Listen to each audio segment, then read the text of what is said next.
Sa paghagupit ng Super Typhoon Uwan, marami ang nakaalala at inihalin tulad ito sa Super Typhoon Yolanda na sumalanta sa Visayas noong 2013.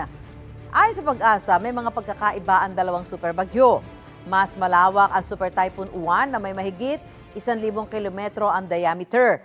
Kaya nitong takpan ang halos buong Luzon at Visayas.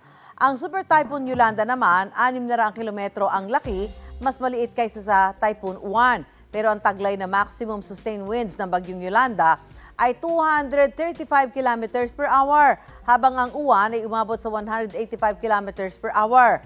Yan ang isang patunay na ang bagsik ng bagyo ay hindi nasusukat sa lawak o laki. Maaari daw kasing kahit mas maliit ito pero siksik naman sa ulan at hangin, makakapaminsala ito ng malala gaya ng Yolanda. Gayunman, hindi rin naman pwedeng isawalang bahala ang lawak ng bagyong Uwan dahil mas maraming lugar itong naapektuhan. Gusto mo bang mauna sa mga balita?